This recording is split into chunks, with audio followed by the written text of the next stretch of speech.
अब हम लोग पढ़ेंगे प्राणी विज्ञान के बारे में। प्राणी विज्ञान, इसके अंतर्गत जंतुओं तथा उनके कार्यकलापों का अध्ययन किया जाता है। जंतु जगत का वर्गीकरण, क्लासिफिकेशन ऑफ एनिमल किंगडम। संसार में समस्त जंतु जगत के दो उपजगत में विभक्त किया गया है। पहला, एक कोशिकीय प्राणी, दूसरा बहुकोशिकीय प्राणी। एक कोशिकीय प्राणी एक ही संघ प्रोटोजुआ में रखे गए, जबकि बहुकोशिकीय प्राणियों को 9 संघों में विभाजित किया गया। स्टोरर व यूजिंजर के अनुसार जंतुओं का वर्गीकरण। संघ प्रोटोजुआ, इसके प्रमुख लक्षण हैं। इनका शरीर केवल एक कोशिकीय होता है। इनके जीव द्रव्य में एक या अनेक केंद्रक पाए जाते हैं। प्रचलन पदार्थों, पक्षमों या कशाभों के द्वारा होता है। स्वतंत्र जीवी एवं परजीवी दोनों प्रकार के होते हैं। सभी जैविक क्रियाएं भोजन, पाचन, श्वसन, उत्सर्जन, जनन एक कोशिकीय शरीर के अंदर होती है। श्वसन एवं उत्सर्जन कोशिका की सतह के विसरण के द्वारा होते हैं। प्रोटोजुआ एंड अमीबा हिस्टोलिटिका का संक्रमण मनुष्य में 30 से 40 वर्षों के लिए बना रहता है। इसके बाद है संघ पोड़ीफेरा। इस संघ के सभी जंतु खारे जल में पाए जाते हैं। इसके प्रमुख लक्षण है, ये बहुकोशिकीय जंतु हैं, परंतु कोशिकाएं नियमित ऊतकों का निर्माण नहीं करती है। शरीर पे असंख्य छिद्र यानी ऑस्टिया पाए जाते हैं। शरीर में एक गुहा पाई जाती है जिसे स्पंज गुहा कहते हैं। उदाहरण साइकन, मायोनिया स्पंज आदि। इसके बाद आता है संघ सिलेंट्रेटा। इसके प्रमुख लक्षण है, प्राणी जलीय द्विस्तरीय होते हैं। मुख के चारों ओर कुछ धागे की तरह की संरचनाएं पाई जाती हैं जो भोजन आदि पकड़ने में मदद करती है। जैसे उदाहरण है हाइड्रा, जेलीफिश, सी एनीमोन और मूंगा। संघ पैलेटी हेलमिन्थिस। इसके प्रमुख लक्षण है, 3 स्तरीय शरीर परंतु देह गुहा नहीं होती है। इसमें पृष्ठ आधार तल से चपटा शरीर होता है। पाचन तंत्र विकसित नहीं होती है। उत्सर्जन फ्रेम कोशिकाओं द्वारा होता है। कंकाल, श्वसन अंग, परिवहन अंग आदि नहीं होते हैं और उभयलिंगी जंतु है यह। इसका उदाहरण है प्लेनेरिया, लीवर फ्लूक और फीता कृमि। संघ एस्केलेनमिन्थीस क्या होता है? इसके प्रमुख लक्षण देखेंगे, लंबे, बेलनाकार, अखंडित कृमि। शरीर द्विपार्श्व सममित त्रिस्तरीय होता है। आहार नाल स्पष्ट होती है जिसमें मुख तथा गुदा दोनों ही होते हैं। परिवहन अंग तथा श्वसन अंग नहीं होते, परंतु तंत्रिका तंत्र विकसित होता है। उत्सर्जन प्रोटोन फ्रीडिया द्वारा होता है। एक लिंगी होता है यह। इसका उदाहरण है गोल कृमि जैसे एस्केरिस, थ्रेडवर्म, वुचरेरिया। इसके द्वारा फलेरिया होता है। नोट, एंट्रोबियस पिनवर्म या थ्रेडवर्म मुख्यतः छोटे बच्चों की गुदा में पाए जाते हैं। इससे बच्चों को काफी चुनचुनाहट होती है, भूख कम लगती है और उल्टियां भी होती है। कुछ बच्चे रात में बिस्तर पर पेशाब भी कर देते हैं। संघ एनिलिडा। इसके प्रमुख लक्षण हैं, इसका शरीर लंबा, पतला, द्विपार्श्व सममित व खंडों में बटा हुआ होता है। प्रचलन मुख्यतः काइटिन के बने सीटी द्वारा होता है। इसका आहार नाल पूर्णतः विकसित होता है। श्वसन प्रायः त्वचा के द्वारा, कुछ जंतुओं में क्लोम के द्वारा होता है। इसका रुधिर लाल होता है एवं तंत्रिका तंत्र साधारण होता है। उत्सर्जी अंग वृक्क के रूप में होते हैं। यह एक लिंगी एवं उभयलिंगी दोनों प्रकार के होते हैं। उदाहरण है केचुआ, जोंक, नेरिस आदि। नोट, केचुए में 4 जोड़ी हृदय होते हैं, नेत्र नहीं होते हैं। इसके जीव द्रव्य में हीमोग्लोबिन का विलय हो जाता है। केचुए में 4 जोड़ी हृदय होते हैं, नेत्र नहीं होते हैं। इसके जीव द्रव्य में हीमोग्लोबिन का विलय हो जाता है। संघ आर्थ्रोपोडा के प्रमुख लक्षण है, इसका शरीर 3 भागों में विभक्त होता है, सिर, वक्ष एवं उदर। इनके पाद संधि युक्त होते हैं। इनका रुधिर परिसंचारी तंत्र खुले प्रकार का होता है। इनकी देह गुहा हिमोशील कहलाती है। ट्रैकिया, गिल्स, बुक, लंग्स, सामान्य सतह आदि इनके श्वसन अंग है। यह प्रायः एक लिंगी होते हैं एवं निषेचन शरीर के अंदर होता है। इसका उदाहरण है तिलचट्टा, झींगा मछली, केकड़ा, खटमल, मक्खी, मच्छर, मधुमक्खी, टिड्डी आदि। कीटों में 6 पाद व 4 पंख होते हैं। कॉकरोच के हृदय में 13 कक्ष होते हैं। चींटी एक सामाजिक जंतु है जो श्रम विभाजन प्रदर्शित करती है। दीमक यानी टर्माइट भी एक सामाजिक कीट है जो निवा यानी कॉलोनी में रहती है। इसके बाद है संघ इकाइनोडर्मेटा। इसके प्रमुख लक्षण है, इस संघ के सभी जंतु समुद्री होते हैं। जल संवहन तंत्र पाया जाता है। प्रचलन भोजन ग्रहण करने हेतु नाल पाद होते हैं जो संवेदी अंग का कार्य करते हैं। तंत्रिका तंत्र में मस्तिष्क विकसित नहीं होता। इसमें पुनरुत्पादन की विशेष क्षमता होती है। इसका उदाहरण है jellyfish, sailfish, crayfish, silverfish, starfish, hagfish, razorfish, brittle star आदि। नोट: अरस्तु लालटेन का कार्य भोजन को चबाना है। यह समुद्री अर्चिन में पाई जाती है। अरस्तु लालटेन का कार्य भोजन को चबाना है। यह समुद्री अर्चिन में पाई जाती है। संघ मोलस्का के मुख्य लक्षण है, शरीर 3 भागों में विभक्त होता है, सिर, अंतरांग तथा पाद। इनमें श्वसन गिल्स या टिनिडिया द्वारा होता है। इनमें कवच सदैव उपस्थित रहता है। इनका आहार नाल पूर्ण विकसित होता है। इसका रक्त रंगीन होता है। उत्सर्जन वृक्कों के द्वारा होता है। उदाहरण है घोंघा, सीपिया, कटलफिश, ऑक्टोपस, डेविलफिश, डोरी, समुद्री नींबू, पाइला, एप्पल स्नेल, एप्लीसिया, समुद्री खरगोश आदि। संघ कार्डेटा के प्रमुख लक्षण है, इनमें नोटोकार्ड उपस्थित होता है। इनमें क्लोम छिद्र अवश्य पाए जाते हैं। इनमें नालदार तंत्रिका रज्जु अवश्य पाया जाता है। कॉर्टेडा में वर्गीकरण के अनुसार 13 वर्ग हैं। संघ कॉर्टेडा के कुछ प्रमुख वर्ग हैं। पहला, मत्स्य वर्ग। इसके प्रमुख लक्षण है, ये सभी असमतापी जंतु हैं। इनका हृदय द्विवेशमी होता है और केवल अशुद्ध रक्त ही पंप करता है। इसमें श्वसन क्रिया के लिए क्लोम यानी गिल्स पाए जाते हैं जो जल में विलीन ऑक्सीजन का उपयोग करते हैं। कुछ मछलियों में कंकाल उपास्थि यानी कार्टिलेज का बना होता है, यानी उनमें हड्डियां नहीं होती है, जैसे शार्क और स्कोलियोडन। उदाहरण है रोहू, कतला तथा समुद्री घोड़ा यानी सी हॉर्स। नोट: मच्छरों के नियंत्रण हेतु प्रयोग होने वाली कीट भक्षी मछली गैम्बूसिया है। मच्छरों के नियंत्रण हेतु प्रयोग होने वाली कीट भक्षी मछली गैम्बूसिया है। दूसरा है एम्फीबिया वर्ग। इसके प्रमुख लक्षण है, ये सभी प्राणी उभयचर होते हैं। ये असमतापी होते हैं। इनके श्वसन क्लोमो, त्वचा एवं फेफड़ों द्वारा होता है। हृदय 3 वेशमी होते हैं, 2 आलिंद व 1 निलय होते हैं। इसका उदाहरण है मेढक। नोट: मेढक की टरटराहट वास्तव में मैथुन के लिए पुकार होती है। मेढकों की टरटराहट वास्तव में मैथुन के लिए पुकार होती है।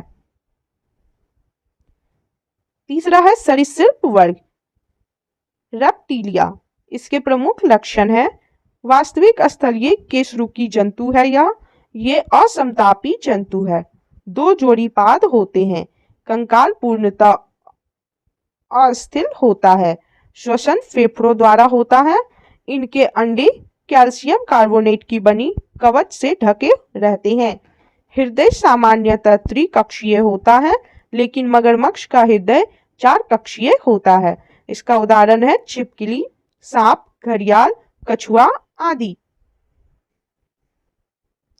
नोट: मीसोजोइक युग को रेप्टाइल का युग कहते हैं। डायनासोर इसी युग में थे। मीसोजोइक युग को रेप्टाइल का युग कहते हैं। डायनासोर इसी युग में थे। घोंसला बनाने वाला एकमात्र सर्प नागराज किंग कोबरा है, जिसका भोजन मुख्य रूप से अन्य सर्प है।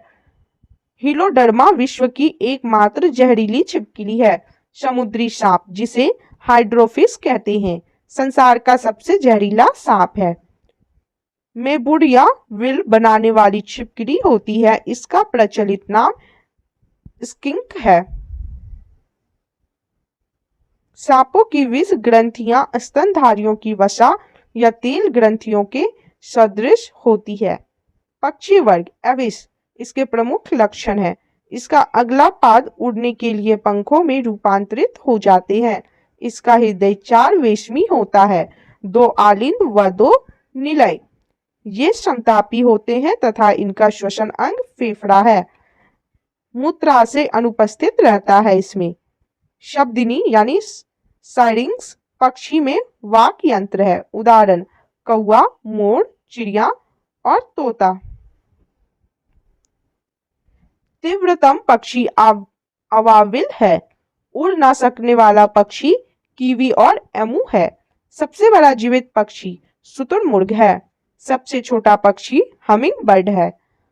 आर्कियोपेटेरिक्स जुरैसिक युग का सर्व पुरातन पक्षी है, जो सरीसृप तथा पक्षियों के बीच का योजक कड़ी था। पेंगुइन चिड़िया अंटार्कटिका में पाई जाती है। भारत का सबसे बड़ा चिड़ियाघर अलीपुर कोलकाता में है एवं विश्व का सबसे बड़ा चिड़ियाघर क्रजूर नेशनल पार्क दक्षिण अफ्रीका में है। अस्तनी वर्ग मैमेलिया, इसके प्रमुख लक्षण है इसके त्वचा पर श्वेत ग्रंथियां एवं तैल ग्रंथियां पाई जाती है। ये सभी जंतु उच्च तापी एवं नियत तापी होते हैं। इनका हृदय 4 वेशमी होता है। इनमें दांत जीवन में 2 बार निकलते हैं, इसलिए इन्हें द्विवार दंती कहते हैं। इनके लाल रुधिराणुओं में केंद्रक नहीं होता है, केवल ऊंट एवं लामा को छोड़कर। इनका वाय कर्ण यानी पिन्ना उपस्थित होता है। देखेंगे मानव का जंतु जगत में स्थान क्या है। संघ कशेरुकी, उपसंघ वर्टिब्रेटा, वर्ग मैमेलिया, गण प्राइमेटा, उपगण एंथ्रोपोइडा, कुल होमोनिडी, वंश होमो और जाति है सेपियंस। वर्ग स्तनधारी 3 उपवर्गों में बांटा है। यह 3 उपवर्ग कौन कौन से हैं? Prototheria, Metatheria, Eutheria. प्रोटोथीरिया अंडे देते हैं, उदाहरण एकिडना और प्लेटिपस। मेटोथीरिया अपरिपक्व बच्चों को जन्म देते हैं, जो मार्सुपियल नामक थैली में विकसित होने तक रहता है, उदाहरण है कंगारू। यूथीरिया पूर्ण विकसित शिशुओं को जन्म देते हैं, जैसे मनुष्य। स्तनधारी वर्ग में रक्त का सबसे अधिक तापमान बकरी का होता है। औसत तापमान इसका 39 डिग्री सेल्सियस है। डक विल्ड प्लेटिपस एकमात्र विषैला स्तनी है। समुद्री व्हेल में लिम्स फ्लिपर्स में परिष्कृत होते हैं। दूसरा जंतु ऊतक एनिमल टिश्यू। जंतुओं के शरीर में पाए जाने वाले ऊतकों को हम निम्न श्रेणियों में बांट सकते हैं। पहला उपकला ऊतक एपिथेलियल टिश्यू। ये ऊतक जंतु की बाहरी, भीतरी या स्वतंत्र सतहों पर पाए जाते हैं। इनमें रुधिर कोशिकाओं का अभाव होता है, जिसके कारण इस ऊतक की कोशिकाओं का पोषण विसरण के माध्यम से लसिका द्वारा होता है। यह शरीर के कई महत्वपूर्ण अंगों में पाया जाता है, जैसे त्वचा की बाह्य सतह, हृदय, फेफड़ा एवं वृक्क के चारों ओर तथा यकृत एवं जनन ग्रंथियों के दीवार आदि पर। यह ऊतक शरीर के अंतरंगों को चोट से बचाता है तथा उन्हें नम बनाए रखता है। दूसरा है संयोजी ऊतक, कनेक्टिव टिश्यू। यह ऊतक शरीर के सभी अन्य ऊतकों तथा अंगों को आपस में जोड़ने का कार्य करता है। तरल संयोजी ऊतक जैसे रक्त एवं लसिका संवहन के कार्य में भी सहायक होता है। यह ऊतक शरीर के तापक्रम को नियंत्रित करता है तथा मृत कोशिकाओं को नष्ट करके मृत ऊतकों एवं कोशिकाओं की पूर्ति करता है। नाभि रज्जु प्रौढ़ संयोजी ऊतक है। प्राणियों में एडिपोसाइट संयोजी ऊतक में वसा संग्रहित होती है। तीसरा है पेशी ऊतक, मसल टिश्यू। इसे संकुचनशील ऊतक यानी कॉन्ट्रैक्टाइल टिश्यू के नाम से भी जाना जाता है। शरीर के सभी पेशियों इसी ऊतक से मिलकर बनी होती है। पेशी ऊतक 3 प्रकार के होते हैं। यह 3 प्रकार कौन कौन से हैं? अरेखित, रेखित और हृदयक पेशी। एक एक करके देखेंगे। अरेखित यानी अनस्ट्रिप्ड। यह पेशी ऊतक उन अंगों की दीवारों पर पाया जाता है जो अनैच्छिक रूप से गति करते हैं, जैसे आहार नाल, मलाशय, मूत्राशय, रक्तवाहिनियां आदि। अरेखित पेशियां उन सभी अंगों की गतियों को नियंत्रण करती है जो स्वयं में भी गति करते हैं। रेखित यानी स्ट्रिप्ड। ये पेशियां शरीर के उन भागों में पाई जाती है जो इच्छानुसार गति करती है। प्रायः इन पेशियों को एक या दोनों सिरे रूपांतरित होकर टेंडन के रूप में अस्थियों से जुड़े होते हैं। इसके बाद है हृदयक पेशी यानी कार्डियक। ये पेशियां केवल हृदय की दीवारों में पाई जाती है। हृदय की गति इन्हीं पेशियों के कारण होती है जो बिना रुके जीवन प्रयत्न गति करती है। संरचना की दृष्टि से यह रेखित पेशी ऊतक से मिलती जुलती है। मानव शरीर में मांसपेशियों की संख्या 639 होती है। मानव शरीर की सबसे बड़ी मांसपेशी ग्लूटियस मैक्सिमस कुल्हा की मांसपेशी है। मानव शरीर की सबसे छोटी मांसपेशी स्टेपीडियस है।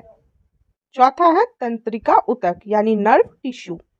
इसे चेतना ऊतक भी कहते हैं। जीवों का तंत्रिका तंत्र इन्हीं ऊतकों का बना होता है। यह 2 विशिष्ट प्रकार की कोशिकाओं का बना होता है। पहला तंत्रिका कोशिका या न्यूरॉन्स और दूसरा न्यूरोग्लिया। यह ऊतक शरीर में होने वाली सभी अनैच्छिक एवं ऐच्छिक क्रियाओं को नियंत्रित करता है। न्यूरोग्लिया कोशिकाएं मस्तिष्क की गुहा को आश्रित करती है। नोट: जन्म के बाद मानव के तंत्रिका ऊतक में कोशिका विभाजन नहीं होता है। जन्म के बाद मानव के तंत्रिका ऊतक में कोशिका विभाजन नहीं होता है। मानव रक्त ह्यूमन ब्लड। रक्त एक तरल संयोजी ऊतक है। मानव शरीर में रक्त की मात्रा शरीर के भार का लगभग 7% होती है। रक्त एक क्षारीय विलयन है जिसका पीएच मान 7.4 होता है। एक वयस्क मनुष्य में औसतन 5 से 6 लीटर रक्त होता है। महिलाओं में पुरुषों की तुलना में 1/2 लीटर रक्त कम होता है। रक्त में 2 प्रकार के पदार्थ पाए जाते हैं, एक प्लाज्मा और दूसरा रुधिराणु यानी ब्लड कॉर्पस। प्लाज्मा यह रक्त का अजीवित तरल भाग होता है। रक्त का लगभग 60% भाग प्लाज्मा होता है। इसका 90% भाग जल, 7% प्रोटीन, 0.9% लवण और 0.1% ग्लूकोज होता है। शेष पदार्थ बहुत कम मात्रा में होता है। प्लाज्मा के कार्य: पचे हुए भोजन एवं हार्मोन का शरीर में संवहन प्लाज्मा के द्वारा ही होता है। सेरम: जब प्लाज्मा में से फाइब्रिनोजेन नामक प्रोटीन निकाल लिया जाता है तो शेष प्लाज्मा को सीरम कहा जाता है।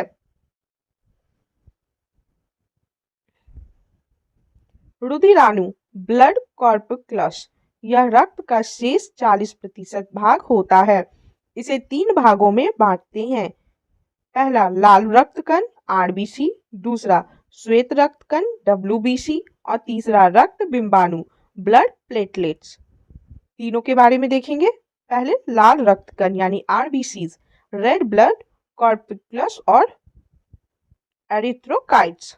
स्तनधारियों के लाल रक्त कण उभयावतल होते हैं। इसमें केंद्रक नहीं होता है।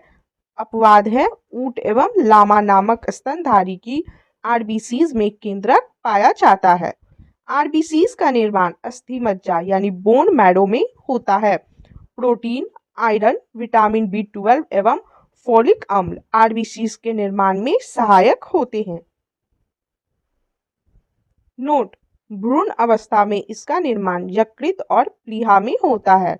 भ्रूण अवस्था में इसका निर्माण यकृत और प्लीहा में होता है। इसका जीवन काल 20 से 120 दिन का होता है। इसकी मृत्यु यकृत यानी लीवर और प्लीहा स्प्लीन में होती है। इसलिए यकृत और प्लीहा को आरबीसीज का कब्र कहा जाता है। इसमें हेमोग्लोबिन होता है, जिसमें हीम नामक रंजक यानी डाई होता है। इसके कारण रक्त का रंग लाल होता है। ग्लोबिन लौह युक्त प्रोटीन है जो ऑक्सीजन एवं कार्बन डाइऑक्साइड के संयोग करने की क्षमता रखता है। हीमोग्लोबिन में पाया जाने वाला लौह यौगिक हीमेटिन है। आरबीसीज का मुख्य कार्य शरीर की हर कोशिका में ऑक्सीजन पहुंचाना एवं कार्बन डाइऑक्साइड को वापस लाना है। हीमोग्लोबिन की मात्रा कम होने पर रक्त क्षीणता एनीमिया रोग हो जाता है। सोते वक्त आरबीसीज 5% कम हो जाता है एवं जो लोग 4200 मीटर की ऊंचाई पर होते हैं उनके आरबीसीज में 30% की वृद्धि हो जाती है। आरबीसीज की संख्या हीमोसाइटोमीटर से ज्ञात की जाती है। नोट: थैलेसीमिया रोग में लाल रुधिराणु नहीं बनते हैं। थैलेसीमिया रोग में लाल रुधिराणु नहीं बनते हैं। दूसरा है श्वेत रक्त कण डब्ल्यूबीसी, व्हाइट ब्लड कॉर्पस और ल्यूकोकाइट्स। आकार और रचना में यह अमीबा के समान होता है। इसमें केंद्रक रहता है। इसका निर्माण अस्थि मज्जा यानी बोन मैरो, लिम्फ नोड और कभी कभी यकृत यानी लीवर एवं प्लीहा स्प्लीन में भी होता है। इसका जीवन काल 2 से 4 दिन का होता है। इसकी मृत्यु रक्त में ही हो जाती है। इसका मुख्य कार्य शरीर के रोगों के संक्रमण से बचाना है। लिम्फोसाइट्स एक प्रकार की श्वेत रुधिर कोशिकाएं हैं। यह शरीर प्रतिरक्षात्मक तंत्र की मुख्य कोशिकाएं होती है। लिम्फोसाइट्स 2 प्रकार की होती है, जिन्हें बी कोशिका एवं टी कोशिका कहते हैं। ये दोनों कोशिकाएं भ्रूणीय अवस्था में यकृत कोशिकाओं में और वयस्क अवस्था में अस्थि मज्जा की कोशिकाओं द्वारा बनती हैं। ये दोनों कोशिकाएं परिपक्व होने के बाद शरीर के रुधिर एवं लसिका के साथ परिसंचरित होती रहती है। टी कोशिकाएं कोशिकीय प्रतिरक्षा एवं बी कोशिकाएं प्रतिरक्षियों के निर्माण करने का कार्य करती है। डब्ल्यूबीसी का सबसे अधिक भाग 60 से 70% न्यूट्रोफिल्स कणिकाओं का बना होता है। न्यूट्रोफिल्स कणिकाएं रोगाणुओं तथा जीवाणुओं का भक्षण करती है। तीसरा है रक्त बिंबाणु ब्लड प्लेटलेट्स और थ्रोम्बोकाइट्स। यह केवल मनुष्य एवं अन्य स्तनधारियों के रक्त में पाया जाता है। इसमें केंद्रक नहीं होता है। इसका निर्माण अस्थि मज्जा यानी बोन मैरो में होता है। इसका जीवन काल 3 से 5 दिन का होता है। इसकी मृत्यु प्लीहा यानी स्प्लीन में होती है। इसका मुख्य कार्य रक्त के थक्का बनाने में मदद करना है। नोट: डेंगू ज्वर के कारण मानव शरीर में प्लेटलेट्स की कमी हो जाती है। डेंगू ज्वर के कारण मानव शरीर में प्लेटलेट्स की कमी हो जाती है।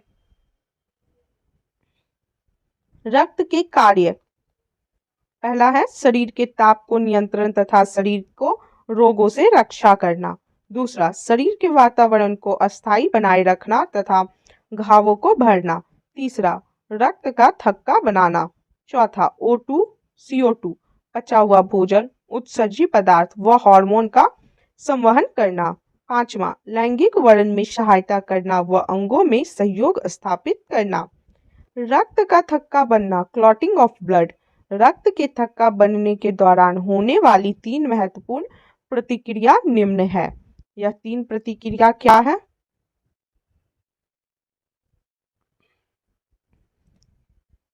Thromboplastin plus prothrombin plus calcium plus plus मिलके बनता है थ्रोम्बिन।